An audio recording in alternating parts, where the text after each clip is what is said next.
சாய்ராம். என் உயிரின் உயிரானவர்களே, மனசுல ஒரு விதமான தயக்கம், மனசுல ஒரு விதமான அச்சம்.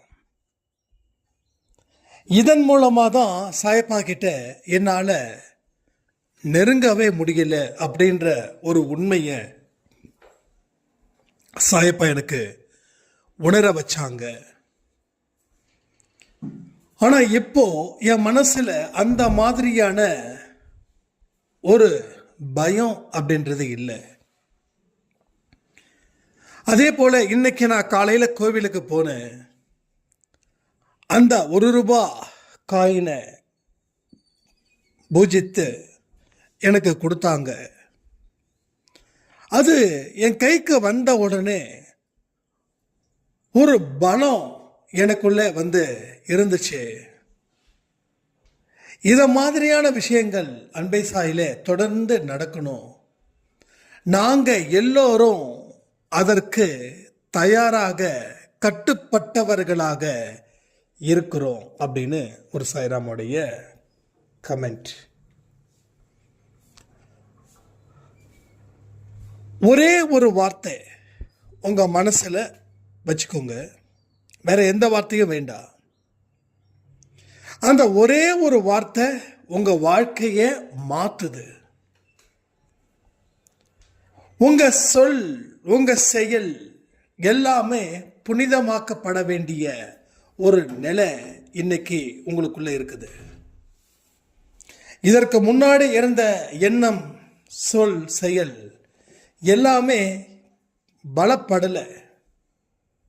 அது பலகீனத்தின் அடிப்படையால் உருவாக்கப்பட்டது, நடைமுறைப்படுத்தது, செயல்படுத்தப்பட்டது. ஆனால் இப்போ வந்திருக்கக்கூடிய பலம் உங்க வாழ்க்கையோட அர்த்தத்தை உருவாக்குவதற்கும் முன்னேற்றத்தை ஏற்படுத்துவதற்காகவும் அதில் இருந்து கர்மாக்களை விடுவிப்பதற்காகவுமே இந்த பலம் இப்போ வந்து சேர்ந்துருக்குது. சில பேர் சொல்லுவாங்க, பல வருஷம் சாயப்பாவை வணங்குற, பட் என்னால் அதை ஓரளவுக்கு ஃபீல் பண்ண முடியுது. இப்போ என் தலையில இருந்து கால் பாதம் வரைக்கும் அவர் இருப்பது போல ஒரு விஷயம் என் மனசுல படுது. அதனால நான் தனியா இருக்கும்போது கூட ஃபீல் பண்ணல. 10 பேர் இருக்கும்போது கூட எந்த தயக்கமும் இல்லை. எப்படி இப்படிப்பட்ட ஒரு மாற்றம் வந்துச்சுன்னு எனக்கு தெரியல அப்படின்னாங்க. உணரும் தன்மை ஒரு நிமிடம் போதும். அந்த ஒரு நிமிடம் தான் உங்க வாழ்க்கையில மாற்றத்தை ஏற்படுத்த போகுது. அந்த ஒரே ஒரு நிமிடத்துக்காக காத்திருங்க. மின்னல் மாதிரி வரக்கூடிய விஷயம் உங்க வாழ்க்கையில வரும். மின்னல் ஒரு நிமிடம், அதே போல ஒரு நிமிடம் கண்டிப்பா இந்த பதிவில கூட வரலாம். அந்த ஒரு நிமிடம் அப்ப என்ன வார்த்தையை உள்ள கொண்டு போக சொல்ற தெரியுமா?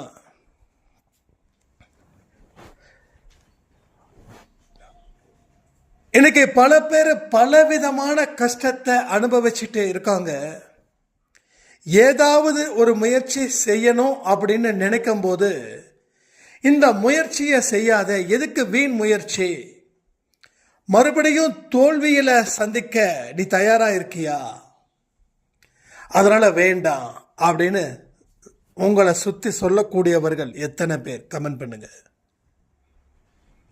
நீங்க என்னதான் சாயப்பாவை வணங்குன்னு வணங்கினாலும், நாம அவருடைய நம்பிக்கையின் அடிப்படையில் முயற்சிகளை எடுக்க ஆரம்பிச்சாலும், ஆனா சுத்தி இருக்கிறவங்களுடைய பயமுறுத்தல் நம்ம மனசு அதுக்கு இடம் கொடுக்குது. ஆமா பண்ணாத, கொஞ்சம் காலம் தாழ்த்தி செய், அதுக்கப்புறம் நமக்கு நல்லதா நடக்கும், இப்ப பண்ண வேண்டாம் அப்படின்னு. இப்ப பண்ண வேண்டாம் அப்புறம் செய்யலாம் அப்படின்னு சொல்றவங்க வாழ்க்கையில எத்தனை பேர், எத்தனை பேர் வாழ்க்கையில ஜெயிச்சாங்க, எத்தனை பேர் இப்ப வரைக்கும் அப்புறம் பண்ணலாம்னு சொல்றாங்க. இதை எல்லாமே நீங்க சிந்திக்கணும். உங்களுக்குள்ள கேள்விகளை எழுப்பி பதில்களை பெற முயற்சி செய்யுங்க. ஒரு பதிலும் ஆணித்தரமா இருக்கணும். ஒவ்வொரு பதிலும் ஆணித்தரமா இருக்கணும். நம்ம வாழ்க்கையில் நிறைய தவற விட்டுடுறோம். எங்கேயோ போகும்போது அவமானப்படுறோம். அவமானப்படும் போது கண்ணில் இருந்து குளம் மாதிரி தண்ணீர் வந்து நிற்குது. மறுபடியும் முடிவெடுக்கிறோம், நோ, இனிமே அவமானப்படக்கூடாது அப்படின்னு சொல்லி ஒரு 5, 6, 7 நாள் ஏதோ செய்கிறோம். மறுபடியும் பழகிக்கிறோம் செய்யாமலே. மறுபடியும் எங்கேயோ போகிறோம், எங்கேயோ மீட் பண்ணுறோம், எகைன் அவமானம். இது மாதிரி தான் நம்ம செய்கிறோம். அடுத்தவங்களை கம்பேர் பண்ணும்போது தான் நாம் எந்த அளவுக்கு கீழே விழுந்து கிடக்கிறோம்.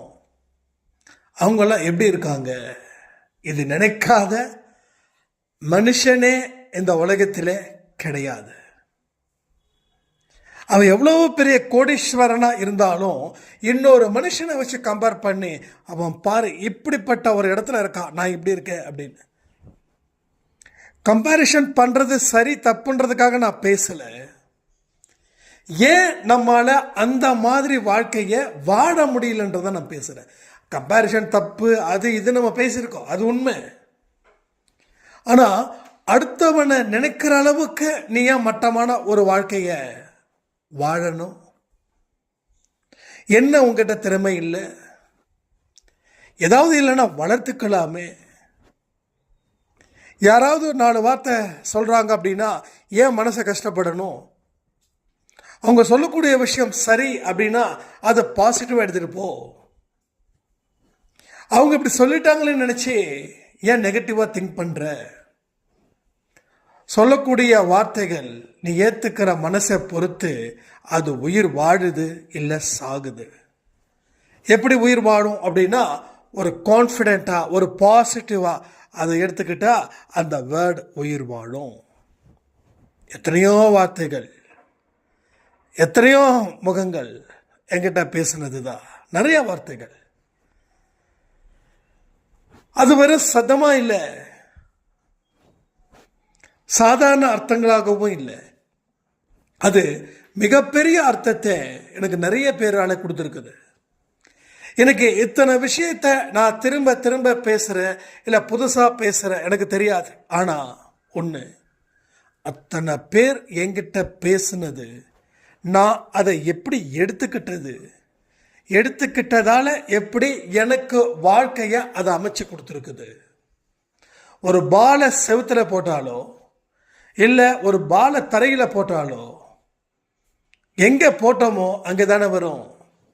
அதே போல ஒரு வார்த்தையை எப்படி எடுக்கிறோமோ அதே தான் செயலா வாழ்க்கையா மாறும். இதுல குழப்பம் இருக்குதா? குழப்பங்கள் இருந்துச்சுன்னா, சந்தேகம் இருந்துச்சுன்னா மீண்டும் ஒரு முறை பதிவை கேட்க வேண்டும். நான் சொல்லக்கூடிய விஷயங்கள் எல்லாமே சரியாதான் போய் சேரணும். ஆனா நான் சொல்லும் போது உங்களுடைய பாஸ்ட் லைஃப் அதை கனெக்ட் பண்ணும். அப்போ அந்த பாஸ்ட் லைஃப்குள்ள நீங்க டிராவல் பண்ணுவீங்க. அப்போ நான் சொல்லக்கூடிய 1-2 விஷயத்தை மறந்துடுவீங்க. அப்போ திரும்பவும் உங்களுக்கு அதுக்கு தான் சொல்றேன், மறுபடியும் கேளுங்க, தப்பே இல்லை. அப்போ உங்க ஒவ்வொரு வாழ்க்கையிலையும் நீங்க எந்த மாதிரியான வார்த்தைகளை கேட்குறீங்க, கேட்டதால தான் உங்க வாழ்க்கை மாறுது. அப்போ அன்பே சாயில சொல்லக்கூடிய வார்த்தைகளை கேட்கும்போது அப்போ அது வாழ்க்கை மாறாம இருக்குமா என்ன? கண்டிப்பா மாறும், டெஃபினட்டா மாறும். இதுல மாற்று கருத்துக்கு இடமே இல்லை. சரிங்க, அந்த வார்த்தை என்ன? நம்ப முடியாத அற்புதத்தையும் எனது சாய்ப்பா செய்து கொடுப்பார். நம்பவே முடியாத ஒரு வாழ்க்கையையும் உங்களுக்கு செய்து தருவார். இது எத்தனை பேர் உளமாற மனதார ஆம் அப்படியே ஆகும் சொல்றவங்க எத்தனை பேர்? கமெண்ட். எத்தனை பேர்? ஸோ லைஃப்ல இருக்கக்கூடிய விஷயத்தை நம்ம மேலோட்டமாக எடுத்துக்கிறோம், இல்லைன்னா அதுக்கு அதிகமாக இம்பார்ட்டன்ட் கொடுக்குறோம். இந்த ரெண்டுமே வேண்டாம். அதிகமாக இம்பார்ட்டன்ட் கொடுக்கக்கூடாதா? அப்போ எப்படி அப்படின்னு கேட்குறவங்களுக்கு ஒன்றே ஒன்று, எதுக்கு நீங்கள் அதிகமாக இம்பார்ட்டன்ட் கொடுக்குறீங்களோ நீங்களாக இருக்க மாட்டீங்க. இயல்பு நிலையை விட இன்னும் அதிகப்படியான நிலையில் இருப்பீங்க. அப்போது கூடுதலாக ஒரு அழுத்தம் உங்கள் மனசில் போட்டு தாக்கும். நம்ம வீட்டுக்கு ஒரு கெஸ்ட்டு வந்துட்டாரு, உங்களுக்கு பிரியாணியில் நீங்கள் ரொம்ப ஸ்பெஷலிஸ்ட்டு. உங்கள் கணவர் சொல்கிறாங்க, பிரியாணி அவன் ஒய்ஃப் நல்லா செய்வாங்க, அதனால் இன்றைக்கி லஞ்சு வந்து உங்களுக்கு 100% பிரியாணி தான் அப்படின்னு. உடனே உங்கள் கணவர் உங்ககிட்ட சொல்கிறாங்க, பிரியாணி நீ செமையாக செய்வல்ல, அது மாதிரி பண்ணிவிடு, நான் சொல்லியிருக்கேன். அப்படி ஒரு வார்த்தை வந்துருச்சுன்னா போதும், பிரியாணி தக்காளி சாப்பாடு மாதிரி ஆகிடும். ஏன்னா ஒரு விதமான கூடுதல் கமிட்மெண்ட்டை ஏற்றுக்கும் போது கூடுதலான அழுத்தமும் அங்கே ஏற்படும். இது உதாரணத்துக்கு. அப்போ லைஃப்பில் ரொம்ப ரொம்ப ரொம்ப ரொம்ப இம்பார்ட்டன்ட் கொடுத்தா என்ன ஆகும் அப்படின்னா, அதிகப்படியான அழுத்தம் அங்கே சேரும். அது எதையுமே செய்ய விடாமல் போயிடும். ஒரு நார்மலான சக்ஸஸ் கூட அது கிடைக்காம போயிடும்.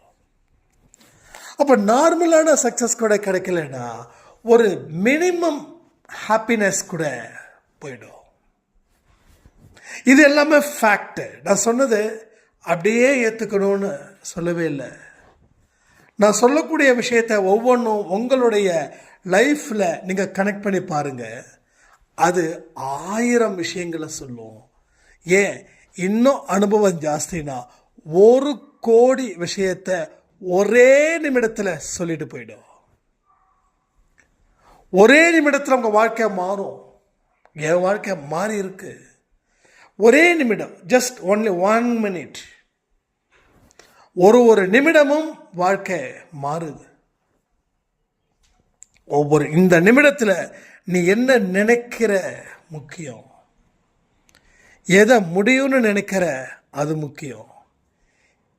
அப்போ முடியும்னு நினைக்கிறது உனக்கு முக்கியமாக இருக்கும்போது, அதை செயல்படும் போது அந்த வேலை உனக்கு ஈஸியாக முடிஞ்சிடுது. கடவுள் உனக்கு ஆசீர்வதிக்கிறார். ஒரு முதலாளி, நல்ல முதலாளி, அருமையான முதலாளி, அற்புதமான முதலாளி, நல்ல மனசாட்சி உள்ள முதலாளி, அங்கே வந்து தொழிலாளிகள் வேலை பார்க்குறாங்க. தொழிலாளிகள் நல்லபடியாக வேலை பார்த்தா அந்த முதலாளி அளவுக்கு அதிகமான சந்தோஷத்தோட உங்களுக்கு கூடுதலாக வருமானத்தை அதிகரிப்பார், இல்லை உங்களுக்கு சலுகைகள் வழங்குவார், இல்லை உங்களுக்கு ப்ரமோஷனல் கொடுப்பாரு, இல்லை ப்ராஃபிட்டில் கூட சில ஷேரிங்கை உங்களுக்கு கொடுப்பாரு, இல்லை உங்கள் குழந்தைங்களுக்கு படிப்பு செலவை கூட அவர் கொஞ்சம் கன்ஸ்ட்ரக்ஷன் ஃபீஸ்லேயோ இல்லை டோட்டலாகவோ கட்டுவார் கட்ட மாட்டாரா? அப்போது அந்த தொழிலாளி அந்த முதலாளிக்கு போதிய ஒத்துழைப்பை கொடுக்கணும். என்னோட முதலாளி எதிர்பார்க்கிறது என்ன, அதை என்னால் எப்படி கொடுக்க முடியும்?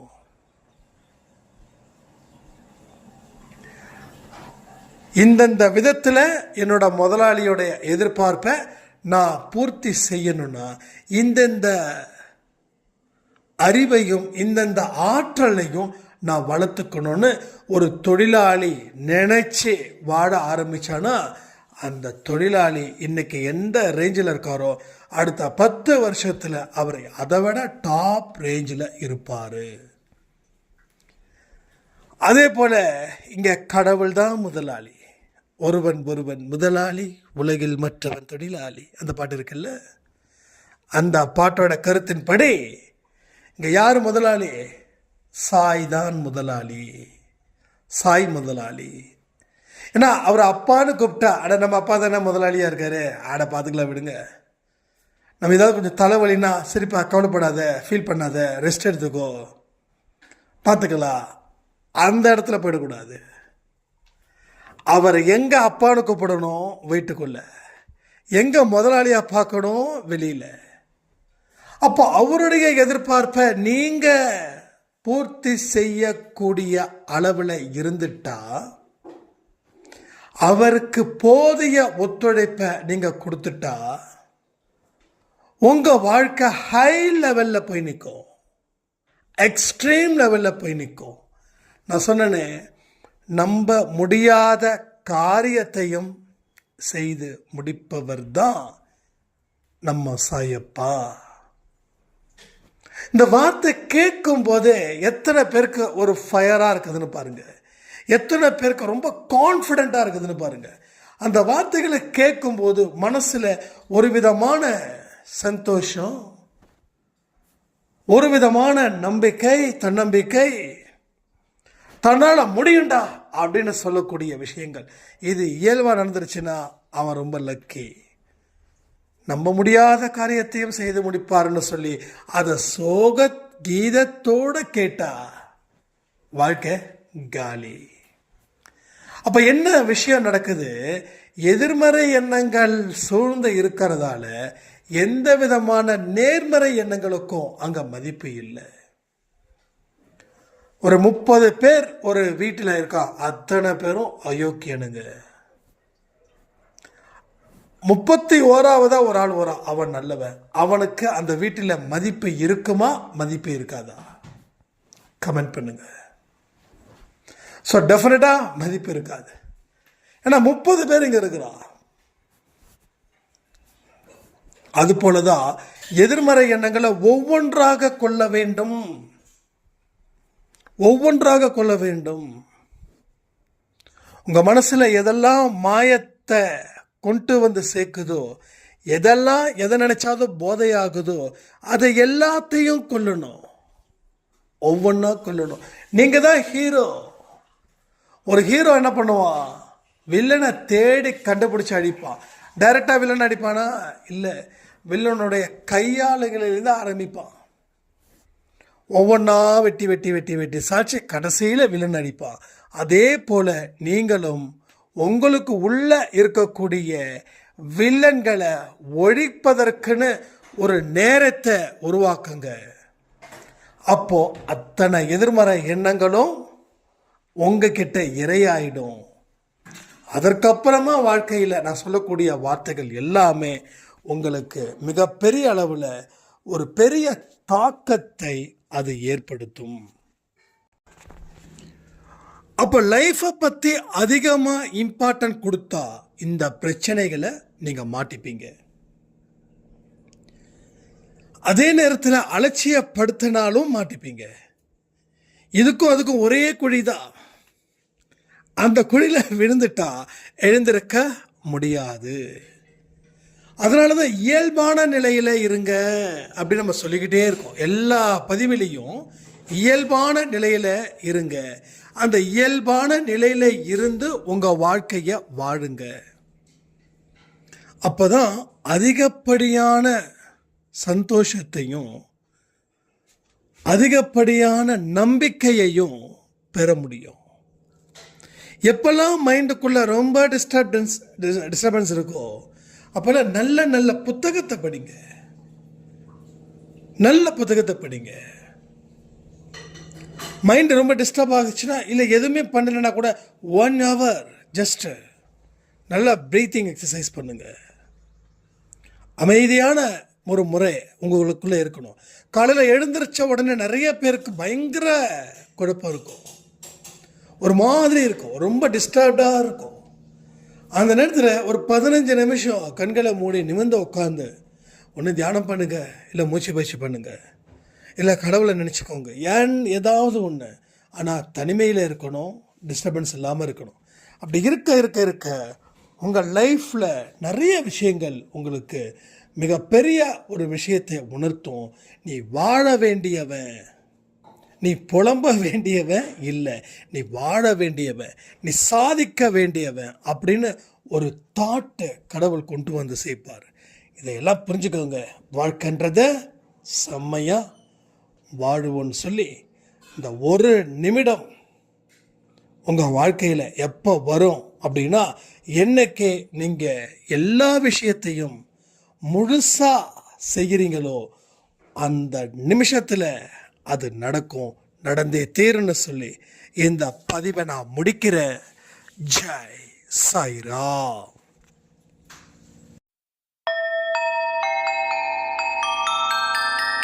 ஓம் சாயிரா சாயிரா, ஓம் சாயிரா சாயிரா.